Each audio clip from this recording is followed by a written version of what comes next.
Assalamualaikum warahmatullahi wabarakatuh, sahabat Kang Samson. Kita jumpa lagi. Siapa yang tidak kenal Abu Nawas atau setidaknya pernah mendengar namanya? Ya, tokoh yang bagi masyarakat awam dikenal sebagai seorang humoris dan cerdas, itu sering kita dengar kisah tentangnya. Karena itu, tak mengherankan bila banyak buku yang berisi kumpulan anekdot, humor dan kejenakaan yang dinisbahkan kepadanya. Meski menurut pendapat ulama, tidak semua cerita itu benar berasal dari Abu Nawas. Sebagian orang beranggapan bahwa cerita Abu Nawas hanyalah dongeng dan tak pernah ada dalam dunia nyata. Dia cuma tokoh fiktif dalam buku 1001 Malam. Padahal Abu Nawas adalah tokoh nyata yang benar-benar pernah ada, dengan berbagai kontroversi tentang kehidupan pribadinya. Bernama asli Abu Ali Al-Hasan bin Hani Al-Hakami, terkenal dengan nama Abu Nawas, Abu Nuwas, dan Abu Nuas, si tukang tidur. Lahir di Ahwas, Iran, tahun 757 Masehi. Ia hidup semasa dengan Khalifah Harun al-Rashid dari dinasti Abbasiyah. Gelar Abu Nuwas ini melekat karena kebiasaannya tertidur akibat mabuk pada masa mudanya. Tidak ada keterangan tentang istrinya, namun dari lakab, julukannya Abu Ali, berarti dia punya anak laki-laki yang bernama Ali. Sang ayah, Hani Al-Hakami, adalah seorang prajurit tentara pada masa Khalifah Marwan bin Muhammad, khalifah terakhir dinasti Bani Umayyah, sedangkan ibunya bernama Jeleban, seorang wanita Persia yang bekerja sebagai pencuci kain wol. Dengan demikian, Abu Nawas mewarisi darah militer dari sang ayah. Meski tak sempat mengenal ayahnya yang wafat ketika ia masih kecil, Abu Nawas dibawa hijrah sang ibu ke Basrah, Irak, yang menjadi pusat peradaban berbagai ilmu saat itu. Di sanalah ia belajar bahasa dan sastra Arab yang akhirnya membuatnya sebagai penyair ulung, di antaranya kepada dua orang sastrawan Arab, yaitu Abu Zaid dan Abu Ubaidah. Di samping itu, ia juga belajar ilmu agama, seperti ilmu hadis kepada Abdul Walid bin Ziyad, Mu'tamir bin Sulaiman, Yahya bin Sa'id al-Qattan, dan Azhar bin Sa'd as-Samman, serta belajar Al-Quran kepada Ya'qub al-Hadrami, yang pada akhir hayatnya membuatnya dikenal sebagai ulama sufi. Ketenaran nama Abu Nawas berawal dari pertemuannya dengan penyair dari Kufah, Walibah bin Habab al-Asadi, telah memperhalus gaya bahasanya dan membawanya ke puncak kesusastraan Arab. Walibah sangat tertarik pada bakat Abu Nawas yang kemudian membawanya kembali ke Ahwaz, lalu ke Kufah, kemudian ia pindah ke Baghdad. Di pusat peradaban dinasti Abbasiyah inilah ia berkumpul dengan para penyair. Berkat kehebatannya menulis syair, Abu Nawas dapat berkenalan dengan para bangsawan, khususnya dengan Khalifah Harun al-Rashid, yang akhirnya menjadikan Abu Nawas sebagai penyair istana. Di puncak ketenarannya inilah, Abu Nawas banyak mendapat fitnah. Di antaranya ia dikatakan suka mabuk-mabukan, musik dan dansa, berfoya-foya, main perempuan, dan penyuka anak-anak laki-laki yang ganteng, zindik, dan berbagai kemaksiatan lainnya. Di antara puisi yang membuatnya dianggap zindik adalah puisi yang terkesan menghina orang yang salat dan memuliakan orang yang mabuk. Biarkan masjid diramaikan oleh orang-orang yang rajin ibadah. Kita di sini saja bersama para peminum khamer dan saling menuangkan.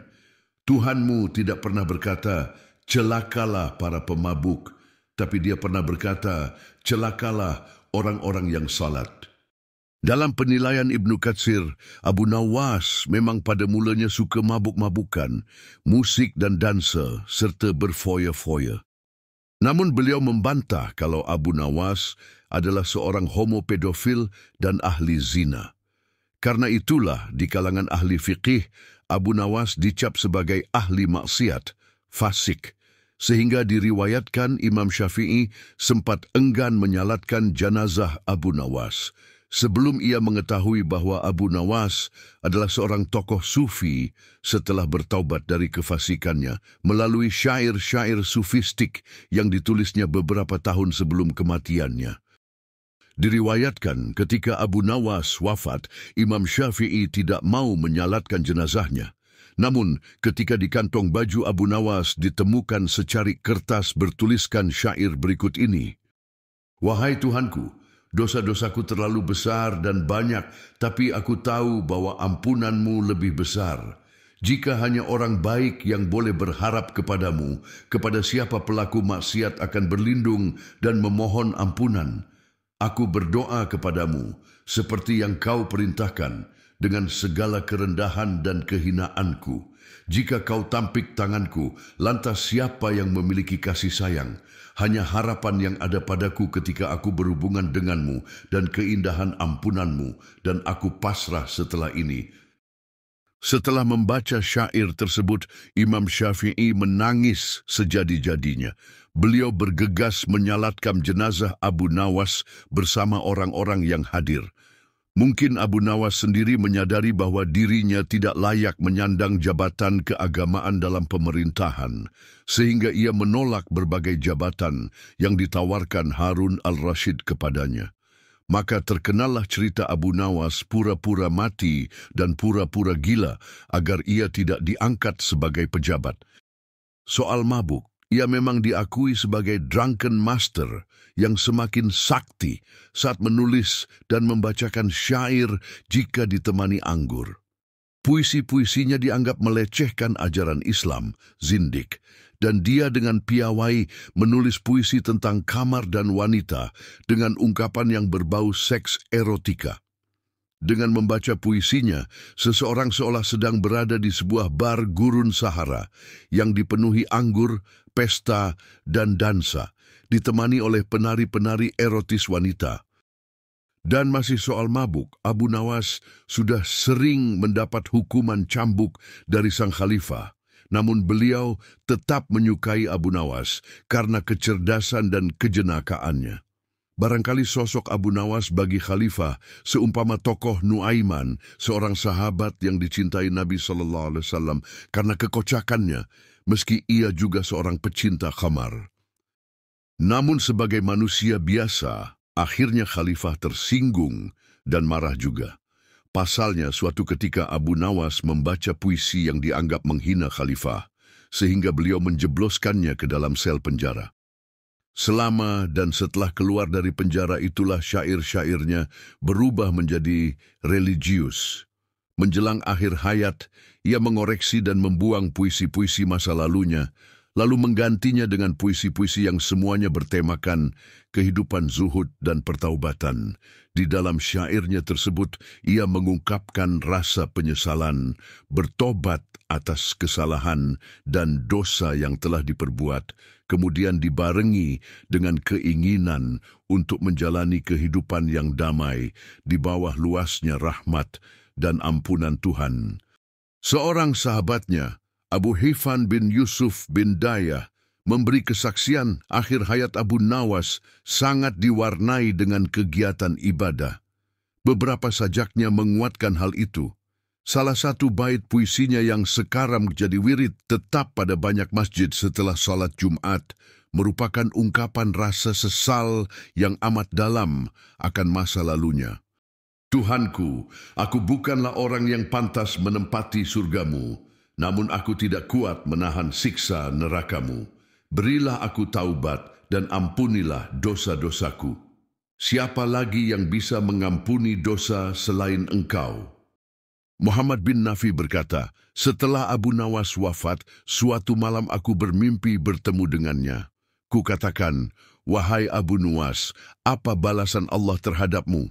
Dia menjawab, Allah mengampuni dosaku karena beberapa bait syair yang kutulis saat aku sakit sebelum wafat. Syair itu berada di bawah bantalku, maka saya pun mendatangi keluarganya dan menanyakan bantal itu. Akhirnya kutemukan secarik kertas yang bertuliskan bait syair di atas. Abu Nawas wafat tahun 814 Masehi dan dimakamkan di Shunizi, kota Baghdad. Sebagai penyair ulung, tak mengherankan jika Abu Nawas meninggalkan banyak karya. Sejumlah puisinya dihimpun dalam Diwan Abu Nuwas yang telah dicetak dalam berbagai bahasa. Beberapa manuskrip puisinya tersimpan di perpustakaan Berlin, Wina, Leiden, Bodleiana, dan Mosul. Namun sayang, karya-karyanya itu jarang dikenal di dunia intelektual. Dan sayangnya lagi, pada tahun 2001, Kementerian Kebudayaan Mesir memerintahkan pembakaran sekitar 6.000 buku puisi homoerotik karya Abu Nawas tersebut. Baiklah sahabat Kang Samson, itulah sekelumit sejarah dari seorang bernama Abu Nawas yang lebih kita kenal dengan cerita-cerita lucunya, bahkan terkesan tidak menghargai sang khalifah. Sampai jumpa di kisah-kisah yang lainnya, dan wassalamualaikum warahmatullahi wabarakatuh.